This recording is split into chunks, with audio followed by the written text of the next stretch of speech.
Empieza a saborear la semana con un bocado para el alma, a través de Radio Anáhuac 1670 AM. Bienvenidos a este espacio que alimenta tu cuerpo, tu mente y tu alma. Descubre cómo se vive mejor con Luz María Orsí y Claudia Hermosillo. ¡Comenzamos!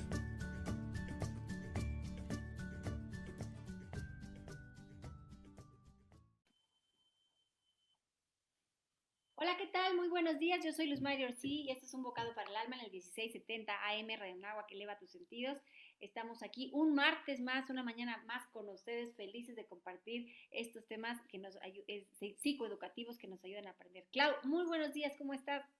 Hola Luz Mari, muy bien, también muy contenta de estar aquí contigo y lista para aprender de nuestra invitada del día de hoy. Es un tema un poco difícil, pero es una realidad, así que más vale que conozcamos qué está pasando, ¿no? Cuéntanos de qué vamos a hablar. Miren, el tema de hoy es activismo pedófilo. Vamos a entrar, vamos a ver nuevas formas de abuso sexual, qué es el activismo pedófilo, cómo prevenir y atender el abuso. Y es que en los últimos meses ha surgido por todo Internet una alarma social por el movimiento MAP, este movimiento que quiere decir por sus siglas en inglés Attracted Person o persona atraída por menores. Pero ¿qué es este movimiento? ¿De dónde sale? ¿Es nuevo? Puede ser que el nombre del movimiento nos resulte nuevo, pero la realidad es que los activistas pedófilos llevan mucho tiempo trabajando en esto y por esto, es importante saber y conocer cómo trabajan y qué buscan. Y tienen tres objetivos principales. Primero, que la APA y la OMS dejen de clasificar la pedofilia como una parafilia, que las leyes en el mundo deroguen de los delitos sexuales y que la sociedad acepte esta perversión como una orientación sexual.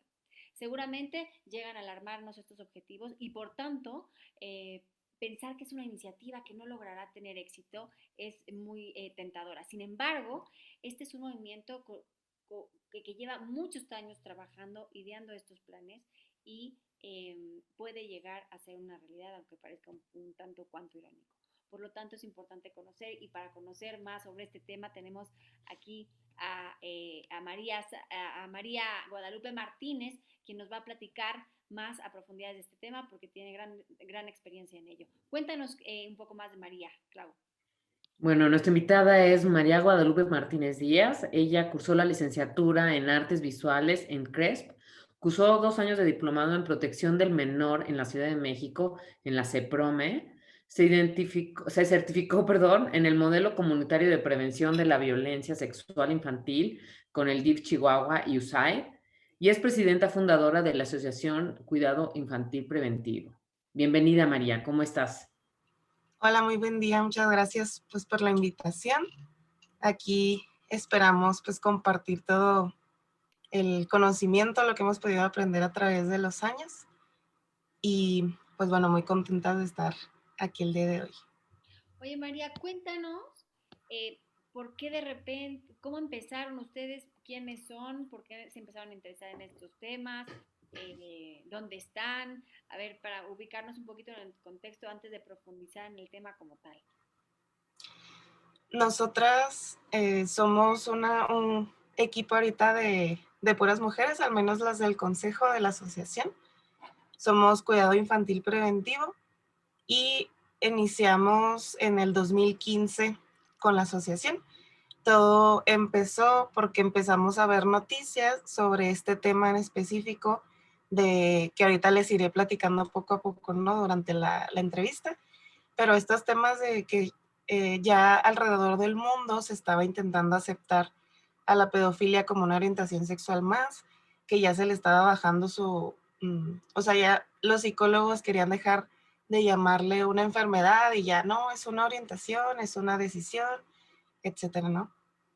Entonces, pues bueno, desde ahí nos empezó a hacer ruido, nos pusimos a investigar más y ya poco a poco otras 2 compañeras y yo fuimos quien iniciamos la asociación. Después de ahí, pues típico, ¿no? De, yo conozco otra amiga que le puede interesar y esa otra amiga otra y otra y otra. Y pues así fue como hicimos el proyecto. Ahí fue donde nos conocimos y nos hicimos amigas. Realmente pues fue lo que nos unió fue esta causa, este movimiento. Y pues bueno, desde el 2015 hemos estado trabajando poco a poco nos dimos cuenta que iba muy de la mano el tema también del abuso sexual, de la prevención del mismo. Entonces, pues nos empezamos a especializar y capacitar en ese tema, pero como tal, el tema de la pedofilia, pues no hay nadie que esté capacitado o no hay muchas personas que te puedan enseñar qué es, cómo funciona y todo eso. Entonces, esa es la chamba que nos ha tocado hacer a nosotros. Y ya con lo que hemos aprendido, pues es lo que queremos compartir. Ok, y entonces, ¿nos podrías explicar todo esto de qué es la pedofilia? O sea, digo, la mayoría a lo mejor tiene alguna idea, pero tú con lo que has estudiado, platícanos. Sí, la pedofilia, como su nombre lo dice, ¿no? Es la atracción o sí, esta atracción sexual hacia los menores, hacia los niños. Ujú. Es como tal simplemente el tener esta atracción, esta inclinación de la sexualidad hacia ellos. Y hay una diferencia con la pedofilia y la pederastía. La pedofilia se podría decir que es el término psicológico, es decir, la enfermedad, el trastorno de sentirte atraído por niños. Y la pederastía es ya el acto sexual, ya lo que se comete como tal. Entonces, pues bueno, la pederastía se pudiera decir que es el término jurídico. Entonces, un pedófilo que siente atracción hacia los menores puede quedarse solamente en ser pedófilo, en tener estos pensamientos y no llegar a abusar, no convertirse en pederasta. Y también al revés, o sea, un pederasta puede no tener una atracción hacia los menores, a lo mejor, pero sí abusar, por ejemplo, que está drogado o que está borracho, etcétera, y por eso abusa de un menor, pero no porque tenga una atracción especial hacia los niños. Entonces, bueno, esta es un poco la diferencia. Y pues lo que vamos a hablar ahora es en específico de la pedofilia y mucho más en específico el movimiento que quiere que se acepte esta enfermedad mental como una orientación sexual más, ¿no? Entrar dentro de todas estas siglas de LGBT y agregar ahí la P de pedofilia. Es una misión que tienen desde hace 70 años y pues eso es lo que platicaremos el día de hoy. O sea, todavía no lo agregan, pero es un objetivo que están buscando conseguir. Ok. Sí, así es.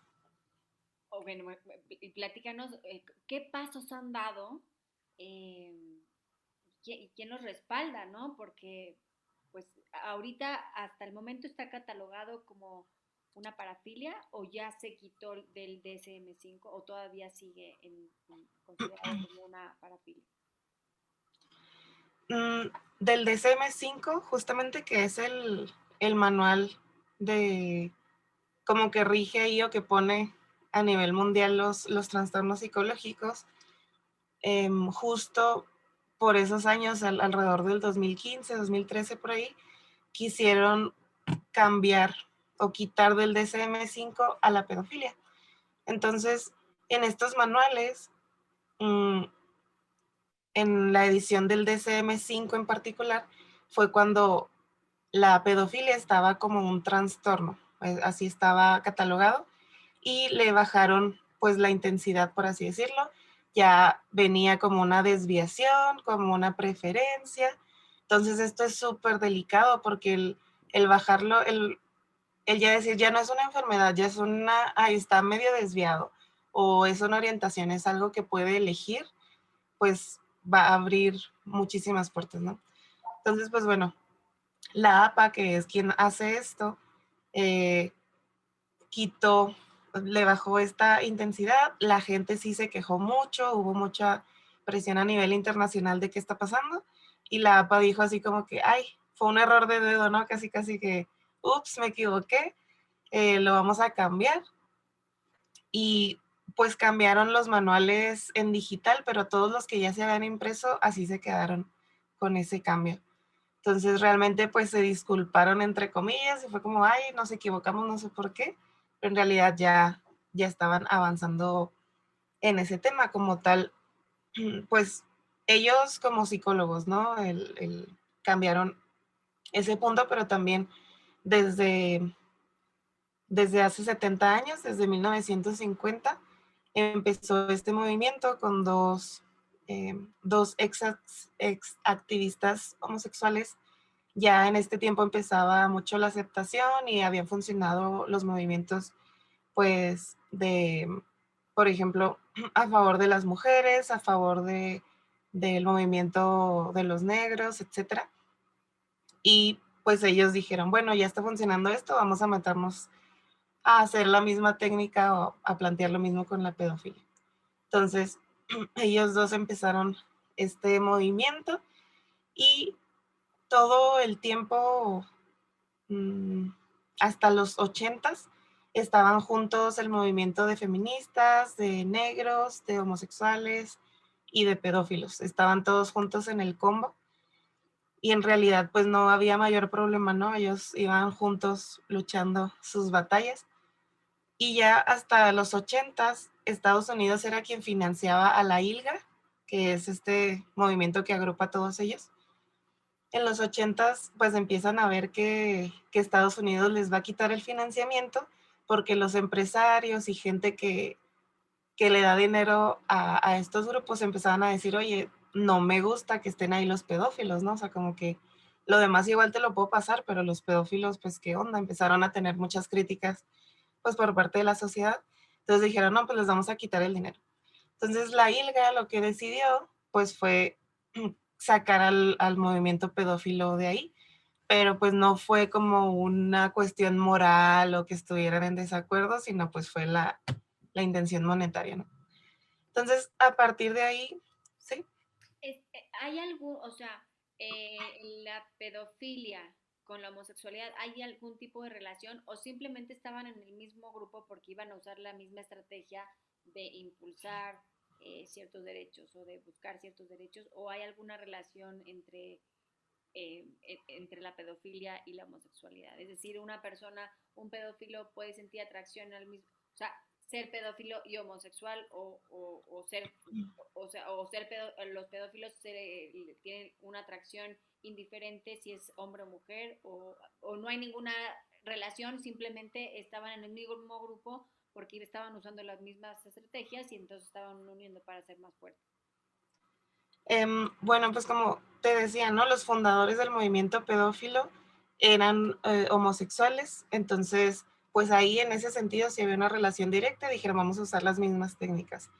Ya hablando como en términos de la homosexualidad y la pedofilia, sí están, se pudiera decir que psicológicamente en un mismo espectro, que se llama border, que igual pues son ya términos más específicos, ¿no? Pero también ahí pues entran otros problemas como la depresión o ansiedad o fobias, ¿no? Que te limitan o te impiden seguir con tu vida normal.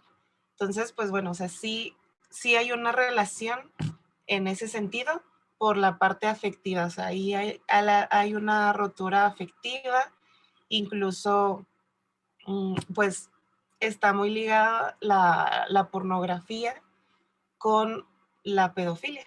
Entonces, muchas veces las personas empiezan a ver pornografía, se pudiera decir que normal, ¿no? O sea, o la básica de hombre-mujer, pero después de ahí, pues ya no les satisface igual, ya no les genera la misma excitación que la primera imagen que vieron, entonces ahora ven un video y el video, pues ya no les genera esa misma excitación, entonces se pasan a ver con personas del mismo sexo o después incluso con demás personas, de orgías, con animales o con niños, ¿no?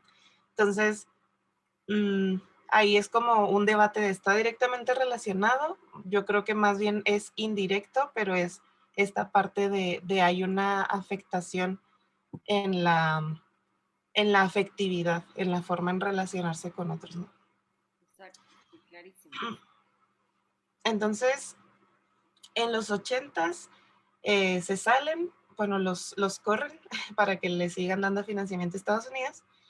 Y desde ahí, pues se pudiera decir que ya no hubo mucho, ya no hicieron mucho a partir de los 80s, pero en el 2000 empiezan otra vez a haber indicios de su movimiento.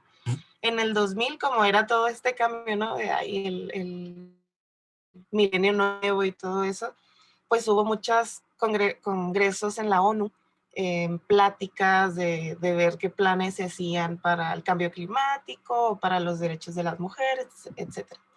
Entonces, en uno de estos eventos, una activista feminista dice aquí como que, bueno, ya hemos ganado bastantes derechos, todavía hay que seguir luchando por más, pero como se pudiera decir, los derechos de la mujer ya van bastante avanzados, hay que empezar a visibilizar los derechos de los pedófilos, ¿no? Entonces, abiertamente, desde la ONU, en el 2000, se empiezan a pronunciar, pues, con este movimiento.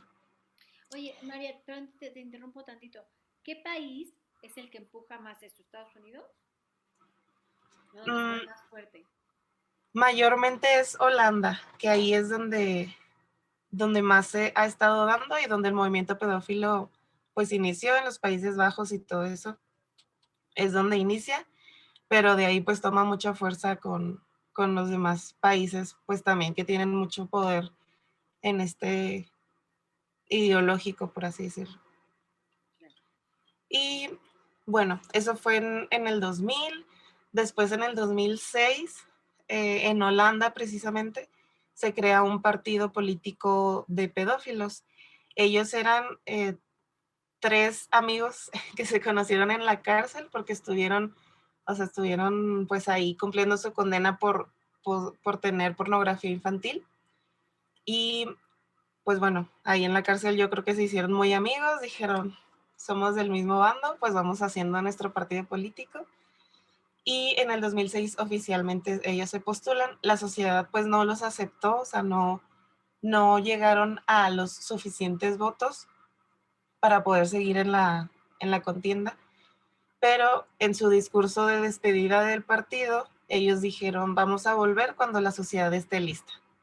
Y pues a partir de ahí lo que están haciendo es preparando a la sociedad para volver, ¿no? O sea, ellos tenían muy claro que iban a regresar y no se iban a rendir.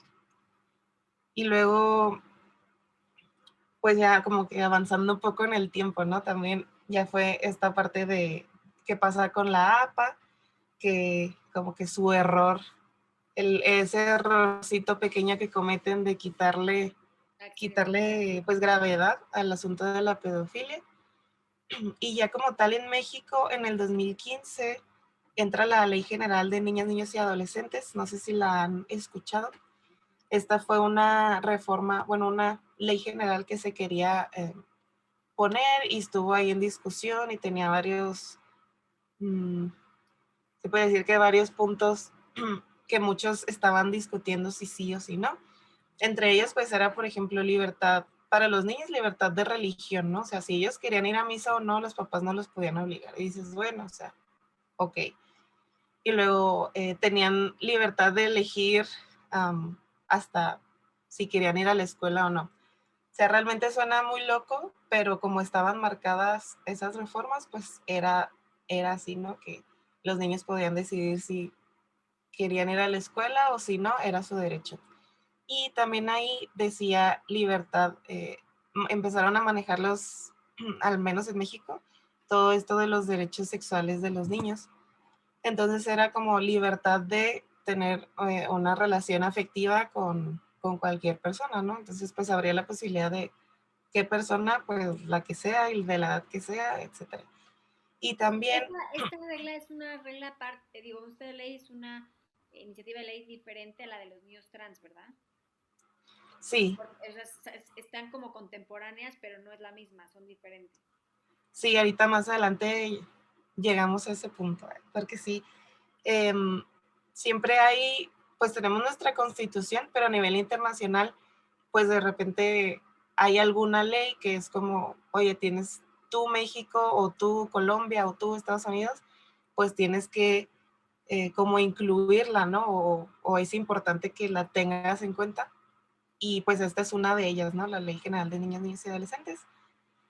Y bueno, también en esta incluía como entre los derechos sexuales de los niños, pues era que podían tener relaciones sexuales si querían, ¿no? Y dices, pues bueno, o sea, un adolescente si quiere, pues ok, ya es libertad de cada quien, se pudiera decir.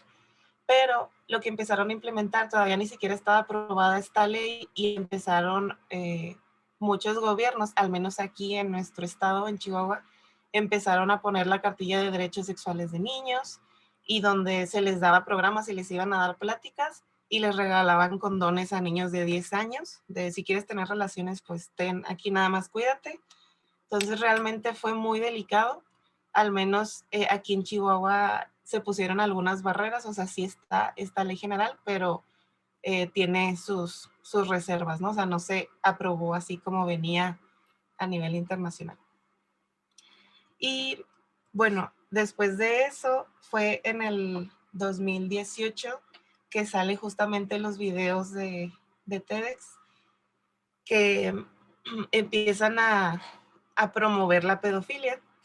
En estos videos, uno se hizo muy viral, pero había otros dos. Y era un poco el decir, bueno, los pedófilos, como un poco el discurso de la feminista que les platicaba, ¿no? Del 2000, ¿no? Del decir, sí, ya las mujeres tenemos derechos, pero ahora hay que visibilizar los derechos del pedófilo. Y en este video que se hizo muy viral, trataban al pedófilo como la víctima, que él pues se sentía mal, se sentía muy triste, porque la sociedad lo rechazaba cuando él no era alguien malo, no estaba en su persona el sentir esta atracción. Y bueno, si lo ves así, pues claro, o sea, como personas tenemos dignidad. Muchas veces, ahorita más adelante les platico, pero los pedófilos a veces también por situaciones de abuso pueden caer en esta enfermedad, ¿no? Entonces, que sea su culpa, pues no, no es su culpa el a lo mejor sentir ciertas cosas o tener un pasado complicado, pero ya las acciones que realizan, pues esas sí son su culpa y somos conscientes y todo, ¿no? Entonces empezaron a poner como víctimas a los pedófilos. Que fue lo mismo que pasó con la homosexualidad y también con el feminismo, ¿no? O sea, empiezan a ponerlos como víctimas para tener el foco de atención. Ahorita que estabas diciendo que, bueno, las mujeres fueron las que dijeron, ahora vamos a visibilizar a los pedófilos. Una pregunta, o sea, los pedófilos en general son hombres, mujeres, hay de los dos, qué porcentaje es mayor de hombres y o no, o solo son hombres, no, no tengo idea, María. O sea, ¿cómo se puede hablar de porcentajes? Sí se puede hablar de porcentajes, pero más bien en la parte de los pederastas, que muchos pues sí son pedófilos, como les platicaba, ¿no? Sin embargo, pues realmente para sacar estadísticas o porcentajes es ya más bien de quien comete el abuso, porque como de quien siente la atracción, pues está bien difícil como poner cifras. Pero sí se conoce que del 100%, el 7% son mujeres las que cometen el abuso, ¿no? Y también algo importante que nosotros decimos mucho en nuestras conferencias es que hay varios tipos de abuso, no solamente pensamos en abuso sexual y pensamos luego en violación, ¿no? Que claro que es un tipo de abuso, es súper grave, pero también hay otros que pueden generar las mismas consecuencias, tanto psicológicas o en sus relaciones interpersonales o incluso físicas. También estos otros tipos de abuso, por ejemplo, hay abuso sin contacto, que es, por ejemplo, que el menor lo expongan a ver pornografía, a ver eh, desnudos, o también que expongan al menor a que él se desnude o él realice ciertos actos sexuales o ciertas posiciones eróticas. También eso es abusar sexualmente del menor y puede perjudicar de igual manera que una violación. También está el otro tipo de abuso sexual que es con contacto, pero no hay una penetración, no es una violación. Y esto puede ser simplemente, o sea, ciertos tocamientos en las partes íntimas o en cualquier parte del cuerpo. A lo mejor ya hasta solo es tocar el cabello, pero si hay esta intención erótica, de placer, etcétera, pues también ahí es abuso, ¿no? O incluso el obligar a que el menor toque ciertas partes del adulto, pues también es abusar de él, aunque no haya una violación de por medio. Y luego el tercer tipo de abuso, pues es ya lo que conocemos como violación. Y aquí muchas veces pensamos que nada más los hombres son quienes cometen este acto porque tienen el pene y creemos que solamente pues así se hace una violación. Sin embargo, tristemente sí hay casos de mujeres o incluso de mamás que cometen este abuso con sus hijos, ya sea con otra parte de su cuerpo, o sea, el cuerpo de la mamá, con las manos, con algún objeto, llegan a cometer este abuso. Entonces, no solamente se puede estigmatizar que el varón es el que comete este tipo de abusos ya tan grave o tan perverso, sino también las mujeres llegan a cometerlo. Y lo cuarto tipo de abuso, aquí entra mucho ya otros temas, por ejemplo, pues todo el tema de la prostitución, del vestir a los niños como no es acorde a su sexo, que es en sí el transvestismo infantil. Eso es abusar sexualmente de ellos porque se está interrumpiendo su sano desarrollo psicosexual. Algo también importante son todos estos concursos de belleza. Perdón, sí, justo eso estaba pensando, esos concursos de belleza, pero esto no entraría como pedofilia, eh, porque, porque no es que sea una atracción por el niño o por el hijo que estoy exponiendo, o sí entraría como pedofilia. No, tal cual es abuso, o sea, es una forma en que se abusa del menor. Sin embargo, pues quienes están detrás de estos movimientos, pues sí pueden ser pedófilos, ¿no? Que quieran hipersexualizar a los niños porque no solamente es vestirlos del sexo opuesto, sino los visten del sexo opuesto y ese sexo opuesto es tacones, es maquillaje, es minifalditas, entonces se hipersexualiza muchísimo al menor. Y también aquí entran todos estos concursos de belleza, donde las niñas salen modelando así vestidazos y el maquillaje de la mamá y los tacones súper bonitos, pero también una parte de ese desfile, pues son las mismas niñas o los niños en traje de baño, ¿no? Entonces, ¿qué están haciendo? Las mismas mamás son quienes están abusando de sus hijos al llevarlos a estos concursos. Entonces, súper delicado y, y esto nos ayuda a entender que no solamente... Puede el auditorio estar lleno de pedófilos. Muy buenos días, Exacto. qué gusto, bienvenida. ¿Qué tal? Muy buenas tardes. Perdón la hora, pero nos llegó la lluvia a Chihuahua después de 2 años y estamos sin saber manejar. Pero aquí me integro bien. Buenos días. Bienvenida. Oye, María, incluso estos desfiles de belleza, no sé, imagino que las mamás son las primeras que ponen a sus hijas en este erotismo infantil, ¿no? Promoviendo este erotismo infantil, pues es como un oasis para los pedófilos, ¿no? Porque están viendo, ¿no? Y están, digamos, alimentando su tendencia a la atracción infantil. Sí, claro, y pues últimamente todos estos movimientos de Me Too, de Yo sí te creo, etcétera, salen de mujeres que en todo este ámbito, o del modelaje, o del ballet, o del baile, no sé si les suena, ¿no? Que siempre se quejan de sus maestras, de sus coaches, que abusan de ellas. O sea, imagínense si esto es con adultos, pues con los menores obviamente están muchísimo más expuestos, y más porque mucho en este ambiente de modelaje, de baile y todo es rápido, cámbiate para el siguiente acto y te cambian enfrente de todos. Entonces es un abuso, es un manjar para los pedófilos impresionante, ¿no? Entonces es muy complicado y muchas veces no nos damos cuenta de este monstruo que está detrás de las niñas bonitas maquilladas, ¿no? Desfilando. Ahora, Oye, María, y en cuanto a de la parte de los niños, o sea, un niño tiene la capacidad, o sea, puede dar su consentimiento, o sea, yo creo que ni entiende qué está pasando. Sí, bueno, o sea, sí lo que preguntas, pero no, un niño jamás puede dar su consentimiento. Okay. Hay ciertas cláusulas que se tienen que cumplir para que un menor pudiera consentir un acto sexual.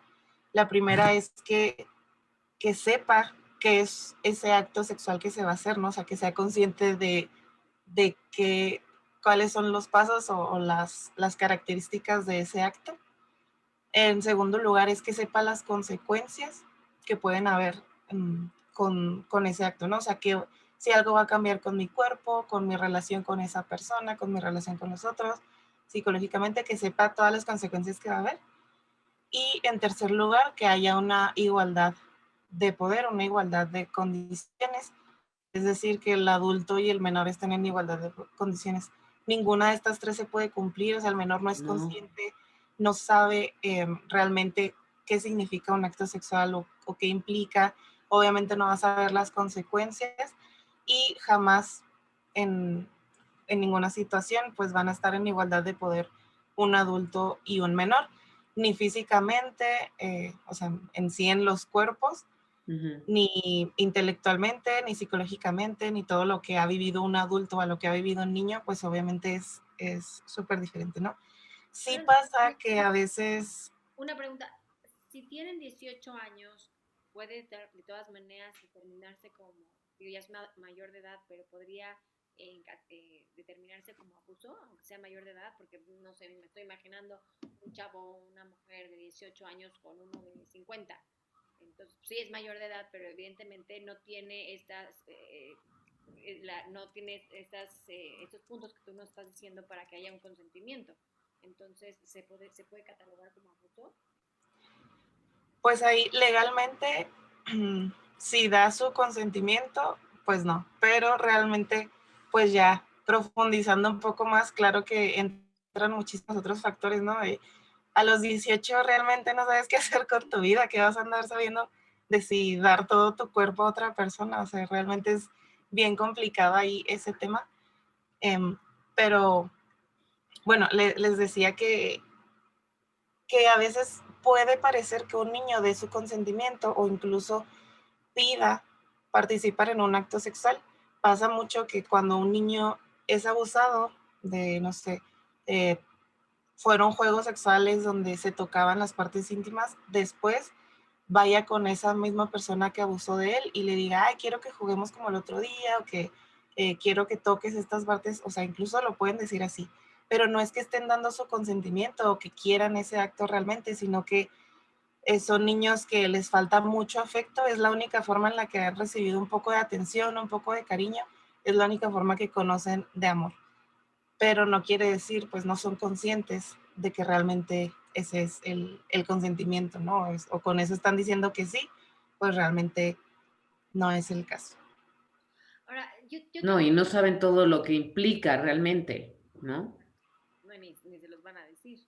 Oye, a ver, Isabel, tengo una pregunta. Una vez que, o sea, estos pedófilos, el fin último, digamos, es su placer, su satisfacción sexual personal, o hay otros objetivos para esta pedofilia. O sea, a lo que me refiero es, ¿cuáles son los fines de la pedofilia? ¿El placer sexual personal o individual o eh, me imagino que así como el aborto, habrá mucho negocio, ¿no? Pornografía, o sea, ¿cuáles son, digamos, qué ¿Las está motivaciones? Okay. alrededor de la pedofilia, además de la satisfacción sexual? Creo que es bien importante que entendamos que no podemos clasificar a todos los pedófilos o sea, no los podemos meter en el mismo embudo, ¿no? A todos. Habrá personas que tienen esta atracción y que buscan únicamente satisfacer sus fines. Incluso hay gente que tiene la atracción sexual y que sabe que está mal y no busca nada más, ¿no? Y se aleja de los niños para no hacer daño, etcétera. Es importante que sepamos que hay este tipo de pedófilos que tienen atracción, que lo evitan. Hay pedófilos que tienen atracción y buscan satisfacer esta atracción y ahí muere, pero también es importante que sepamos que hay activismo pedófilo, ¿no? Que hay personas que, que ya no únicamente se satisfacen con el tema de tener relaciones, ¿no? Sexuales con menores, porque entendamos que este tipo de parafilias normalmente son progresivas, ¿no? Y cada vez necesitas más, más, más, y llega el momento en el que ya han abusado de tantos niños, porque entiéndase que hay abusadores que abusan de 60 niños al año, ¿no? X números espantosos y grandísimos. Entonces llega un momento en el que ya no les satisface el estar abusando propiamente de un menor, sino lo que buscan es el abusar en masa, ¿no? Y el saber que pueden corromper a la sociedad, el saber que pueden abusar masivamente de menores, y es un poquito ahora como la nueva forma de abusar, que ya se abusa a través de redes sociales, que se abusa a través de series de televisión, a través de la música, o sea, de manera masiva, y que al final del día la realidad y lo que buscan es que se acepte su orientación sexual como, o sea, o su parafilia como una orientación sexual más. Entonces, ser aceptados en la sociedad es básicamente lo que se busca, pero no una aceptación en el sentido de soy persona y necesito que me aceptes, lo cual pues claro, ¿no? O sea, es persona y sigue teniendo el mismísimo valor que tenemos absolutamente todos, sino que lo que buscan es que les aplaudamos estos problemas que tienen, ¿no? Para que puedan caminar libremente y para que puedan hacer lo que quieran con los niños. Entonces, pues bueno, básicamente es lo que ellos buscan ya desde hace un tiempo. Esto lo van haciendo de manera progresiva. Un punto es eh, el corromper instituciones, el que la APA, el que la ONU, el que la OMS, todos estos organismos pues de bastante peso los acepten y, y bueno, básicamente el ir progresando cada vez más para que al final del día pues toda la gente lo vea como algo normal, ¿no? Y como algo aceptado socialmente porque pues su típica frase es el amor es amor, ¿no? Y hay que tener mucho cuidado con esta frase del amor es amor porque pues sabemos que el amor no lastima y la pedofilia sí lastima, ¿no? A muchas personas. Ahora, esto también, así como veíamos, está conectado con la homosexualidad, está conectado con la trata de blancas. Sí, totalmente. Hace poquito veía un documental de niños de la calle y te cuentan las historias y está horrible, ¿no? Y te das cuenta que al final del día la realidad de los niños de la calle es una realidad de trata de personas que pues es abuso, ¿no? Son negocios bastante grandes, dejan. Algo muy triste es que si vas a países europeos ves a los niños corriendo y caminando felizmente por todos lados, ¿no? Y la realidad de países latinoamericanos es súper distinta. El niño en la calle corre bastantes riesgos. ¿Y qué pasa? Que las leyes en países europeos, por poner el ejemplo, están bastante bien trabajadas y no permiten que haya abusos, ¿no? Básicamente. Y entonces lo que hacen es que estos pedófilos de países europeos lo que hacen es viajar a Latinoamérica para abusar de niños. Entonces, ¿a qué y por qué pongo este ejemplo? No quiere decir que Europa esté perfecto, ¿no? Tiene buenas leyes y Latinoamérica carece de buenas leyes que abre paso y puertas a que la trata de personas sea el negocio más rentable. Y entonces lo único que hacemos es recibir a los pedófilos de otros países y aquí abrirles las puertas para que vengan a hacer con nuestros niños lo que sea. Entonces, la pregunta si hay relación con el tema de la trata de personas, pues totalmente hay relación. Y y vaya, hay que entender que no es esta trata de personas antigua, ¿no? Que conocíamos, en la que se robaban a niños y abusaban de ellos y nunca los papás los volvían a ver, ¿no? La realidad es que ahorita hay muchísimo abuso a través de Internet, empieza por el Internet y después en una escapadita que se dé el niño, va y conoce a un abusador, regresa a su casa y al día siguiente vuelven a abusar de él. Entonces, hay mucha historia de trata de personas que empieza por el Internet y que continúa a través del Internet y presencial, pero que están los niños en la casa y los papás ni siquiera se están enterando. ¿Como cuántas asociaciones de pedófilos hay en el mundo o en Latinoamérica? O sea, En México. para darnos cuenta qué tanto han avanzado. En México, ¿en qué estado es donde pues, este activismo está más fuerte? En el 2017 entra oficialmente NAMBLA. NAMBLA es la asociación de pedófilos más importante del mundo y más grande, que es North American Men Boy Love Association. Ellos abiertamente en su página de internet, si buscan tal cual NAMBLA, ellos tienen ahí testimonios de éxito de parejas de un adulto con un niño, testimonios de adultos que han tenido pues relaciones con niños y dicen que es lo mejor, que es lo máximo, que no pasa nada, y también de menores que ahorita ya son adultos que dicen que ellos tuvieron encuentros sexuales con adultos y que no pasa nada, ¿no? Y también ahí tienen todas sus propuestas de sacar a los presos por abuso sexual, de que se legalice la pornografía infantil, Incluso también estos movimientos traen el tema de la zoofilia, que es el sexo con animales. Como que dicen, bueno, ya lo metemos en el paquete, ¿no? O sea, ya de una vez todo el combo completo. Y pues les digo, abiertamente ellos no se andan escondiendo. En el 2017 esta asociación NAMBLA llega a México oficialmente y desde entonces ya puedes inscribirte ahí como un pedófilo más. ¿Llega de dónde? ¿De dónde? La asociación empezó en Estados Unidos, pero se hizo pues muy grande a nivel internacional. Pero ya como tal, ya hay personas como con la sede en México que ya están trabajando en sus estrategias en nuestro país desde este año. Hoy por hoy, si hay un pedófilo, está castigado, ¿cierto? O sea, sí tendría cierta condena. Un pederasta sería, ¿no? Un Sí. pedrastra, es correcto. Sí. ¿Qué opinan de la castración a los pedófilos? ¿No? Porque siempre está esta solución puesta en la mesa. ¿Y qué opinan de ella? Pues definitivamente, tras mucho análisis, porque esta pregunta es una pregunta que muchas veces nos la han hecho, hemos llegado a la conclusión de que la solución no está en castrar pedófilos. ¿Por qué? Porque maneras de abusar hay muchísimas, no únicamente se hace con el miembro viril, ¿no? O sea, puedes agarrar cualquier objeto y seguir abusando de los niños. Entonces, por un lado, la realidad es que la solución no está en castrar a las personas. No solucionas absolutamente nada, al contrario, lo único que logras es que el pedófilo se vuelva más creativo en nuevas formas de abusar de los niños y esto les da en la torre a los niños porque la creatividad es un enemigo muy grande y algo que también hemos entendido y con el paso del tiempo y del estudio es entender que cuando hablamos de un pedófilo estamos hablando de una persona. Entonces, la mejor manera y la mejor solución para poder ayudar a que esta persona que tiene un problema, un trastorno, logre sanarlo o si no es sanarlo, pues por lo menos controlarlo, es tratándolo con caridad.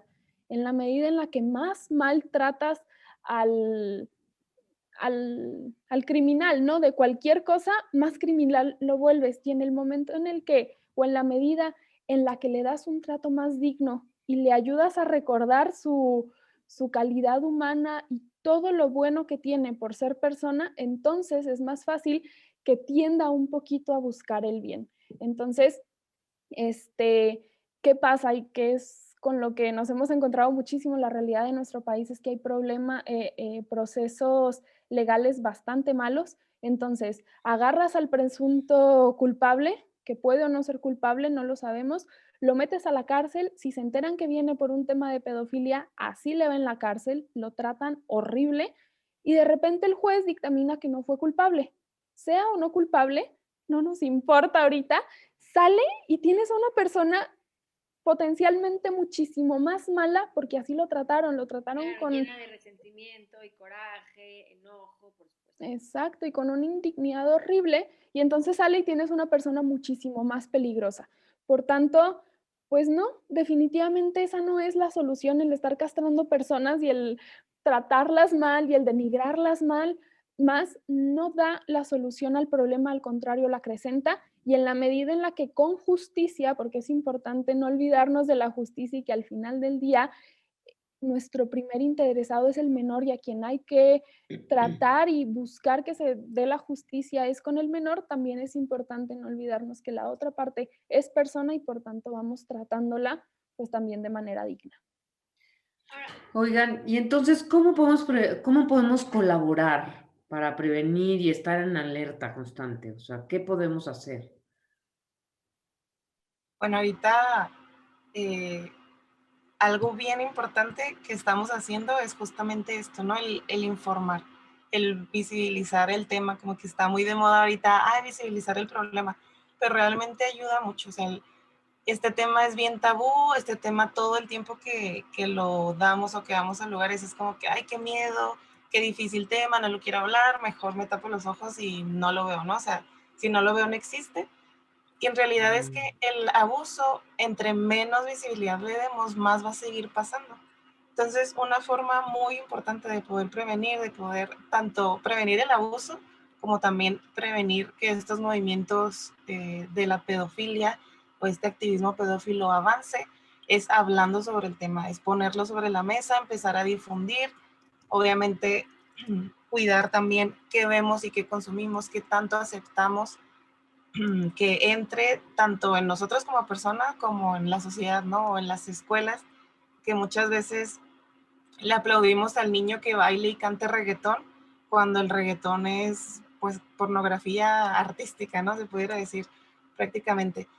O, o en las escuelas, en los libros de texto, ya vienen actividades de, no, pues vamos a ver los tipos de beso, entonces entre todos vamos a practicar los besos. Digo, ahorita gracias a Dios llegó el COVID y ya no se va a poder hacer eso, pero bueno, en el pasado sí se hacía y era una práctica, una dinámica en clase de bésate con quien quieras y ve cuál beso te gusta más, ¿no?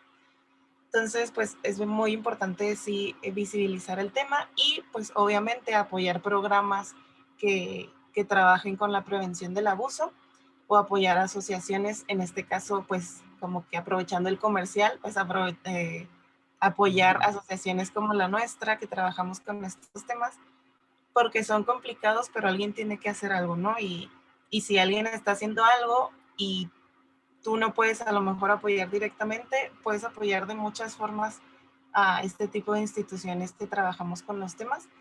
Y también es importante que si les interesa el tema, no pensar que, ay, es que no soy psicólogo, no soy abogado, no tengo una profesión que sea de ayuda al tema. En este tema, cualquier profesión es importante, ¿no? Tenemos en nuestro equipo, bueno, yo soy diseñadora y muchas veces cuando iba a algunos cursos era como que, ¿y ella qué hace aquí? No sé, ¿a qué le interesa este tema o así? Y es como, no, pues claro que se necesita, obviamente todo el tema de la comunicación a través del arte, se está metiendo mucho el tema de la pedofilia, del activismo pedófilo. También tenemos una ingeniera aeroespacial, tenemos ingeniera, o sea, tenemos ingeniera en mecánica. Entonces, realmente no es que haya un perfil, sino simplemente la intención de querer ayudar. Oye, ¿y ustedes están nada más en Chihuahua o ya se están expandiendo? Actualmente de manera formal solamente estamos en Chihuahua. Tenemos en algunos otros estados voluntarios, pero pues son así como aisladitos que desde Toluca, desde Juárez, desde Monterrey nos apoyan, pero son un poquito aislados y nos ayudan pues en temas de redes sociales o así, pero propiamente un consejo integrado por varias personas, sí estamos únicamente en Chihuahua. Esperemos próximamente haya más gente que se anime a trabajar por lo mismo desde diferentes lugares, porque el trabajo es muchísimo y, y alguien tiene que hacerlo, entonces. Sí, exacto, alguien tiene que dar la batalla. Cambiando un poquito el foco del pedófilo al niño, eh, ¿cómo como papás, como maestro, como tutor, como coach, me puedo dar cuenta si mi hijo está siendo abusado? ¿Hay algunas alarmas en las que tenga que estar, pueda estar pendiente para cachar a lo mejor un posible abuso de algún pedastal? Sí, hay consecuencias en el abuso bastante claras, pero también pues pueden ser de muchos factores, ¿no? En realidad hay consecuencias psicosociales, es decir, en las relaciones con otras personas. Y aquí lo más importante es que el menor normalmente va a sentir vergüenza de lo que pasó, va a callar, no va a querer decirle a nadie, va a perder la confianza en los demás porque el abuso no, no es una, bueno, muy pocas veces o muy rara vez es una persona en la calle que toma al menor y abusa de él. Regularmente es una persona muy cercana de la familia, de su círculo de vecinos, de primos, o sea, es alguien de mucha confianza para el menor. Entonces, aparte de este abuso sexual, es una traición a la confianza del menor. Entonces va a perder la confianza en los demás. También pues pueden haber problemas para relacionarse con otros o incluso forzar a otros menores a realizar actos sexuales, ¿no? Esto es de lo más clave. O sea, hay otros que pueden ser un poco más, se pueden disimular un poco más, pero el que force a un menor a realizar actos sexuales o que haga tenga ciertas conductas sexuales con otros menores o con él mismo, pues es un indicador súper alarmante porque obviamente como seres humanos no nacimos sabiendo este tipo de cosas, entonces alguien tuvo que haberle enseñado.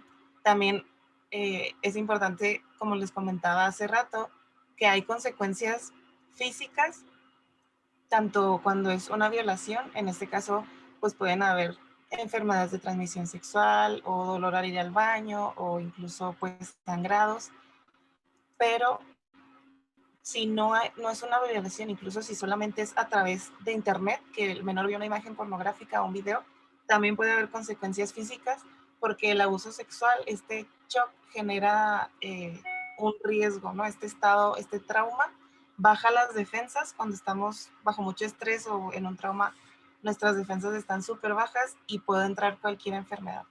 Y a lo largo se puede convertir en algo crónico que se llama el síndrome del dolor, que es cuando somatizamos el dolor en muchos sentidos, ¿no? Entonces es esta persona que, o este adulto, este adolescente que todo el tiempo le duele algo, un día la cabeza, el otro día la espalda, otro día, etcétera.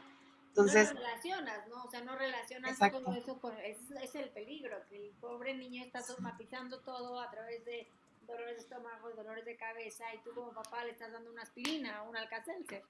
Sí, exacto. Estás calmando el dolor, estás calmando el fueguito que se incendió, pero en realidad todo el fondo pues no se está solucionando. Y algo muy importante ahorita que dices esto de que no sabes por qué te está doliendo, es porque también en las consecuencias ya como tal psicológicas, el cerebro se protege siempre con traumas, como pasa en las novelas, ¿no?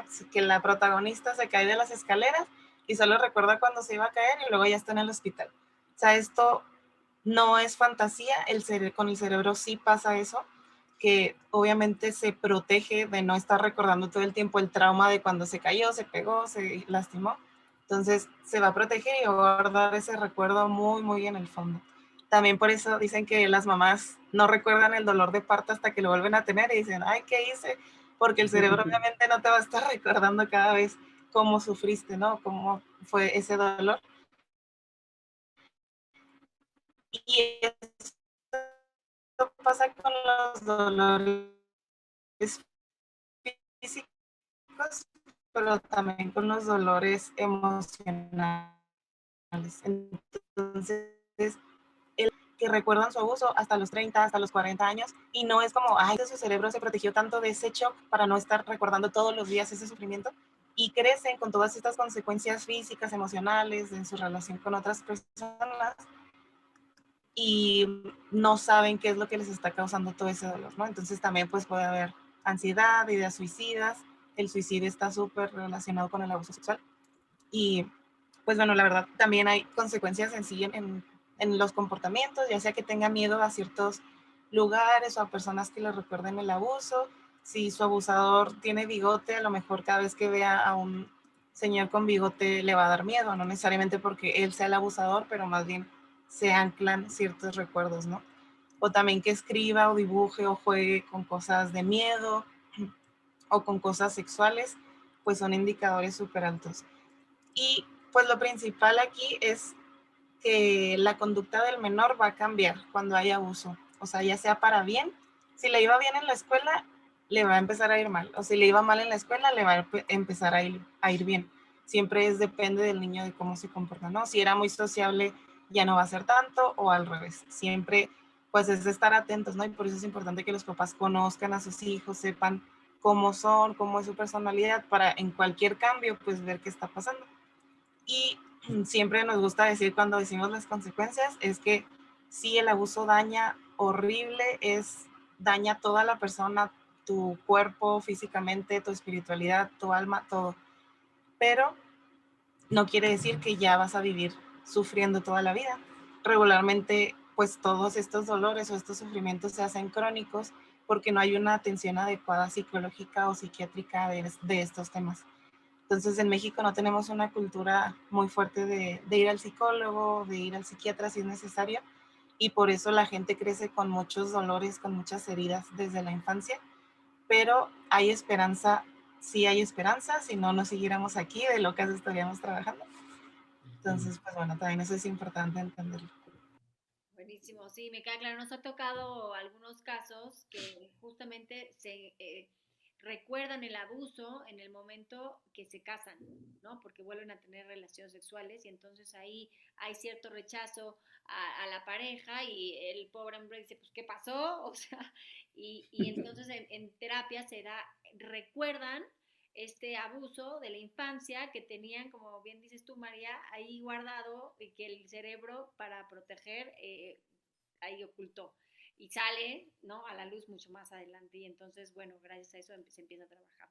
Bueno, pues se nos ha acabado el tiempo, María Isabel, les agradecemos muchísimo, no nada más el tiempo del programa, sino también la labor tan fuerte que hacen en pro, no nada más de los niños, sino también de estas personas con estas conductas, de estos pedófilos, porque pues los respetan como personas y pues el tiempo y las ganas, seguramente su trabajo crecerá cada día más porque la verdad es que tiene muy buena intención y es muy necesario para la sociedad. Entonces, yo quiero que ustedes inviten a las personas que están escuchando, que van a escuchar este programa, a si se quieren unir a sus esfuerzos para multiplicar y que tengan, como decía Clau, fundación, organizaciones en diferentes estados de la República que es tan necesario, pues también las busquen, las localicen y ustedes nos indiquen cómo podemos ayudar más. Sí, me gustaría que dieran sus datos. Claro que sí. Pues bueno, nos pueden encontrar a nosotras en todas nuestras redes sociales como SIP por ellos, C de casa, I de Isabel, P de Pedro, X, ellos. Así nos pueden encontrar tanto en Instagram como Facebook, Twitter y cualquier cosa, pues por ahí nos pueden mandar un mensaje. También ahorita Merry nos ayuda con el número de teléfono. Por si se quieren unir a nosotros, por si se quedaron con más dudas, pues con gusto se las respondemos. Y igual y por qué no, seguramente habrá personas que algo hayan vivido. Nosotros no nos dedicamos a la atención de víctimas, pero sí podemos darles acompañamiento. Hemos acompañado a varias mamás que han sido, pues sí, mamás de niños víctimas y pues con muchísimo gusto podemos orientarlos, acompañarlos. Es importante que sepan todas estas personas que no están solas. Hay muchísimas personas que están dispuestas a ayudarles y será un gusto para nosotros ayudarlos. Entonces, bueno, ahí están nuestras redes sociales y el número, Merry, si lo puedes decir. Sí, es 614, que es la alada acá de Chihuahua. 614-600-6602. Está facilito. 600-6602. 02, perfecto. Sí, y pues tenemos también nuestra página web que es www.siporellos.org. Ahí tenemos más información sobre todo este tema del activismo pedófilo, también pues los servicios que brindamos y pues también actividades para maestros o para papás que pueden hacer en casa para prevenir el abuso. Buenísimo. Perfecto, muchísimas gracias. Un tema súper interesante, muy necesario y les agradecemos que nos preparen en esto. Así que ya saben, aquí está María, aquí está Isabel, para que las busquen en sus redes, para que se pongan en contacto conmigo. Bueno, Clau, fue un gusto nuevamente estar contigo. Nos vemos el próximo martes y ya empezamos julio. Qué emoción, qué rápido se va la vida y a disfrutar este verano. Gracias, nos vemos. Un bocado para el alma. Espacio donde la reflexión y diversión dan sabor a tu vida. Escúchanos los martes de 9 a 10 de la mañana en Radio Anáhuac 1670 AM. Amplía tus sentidos.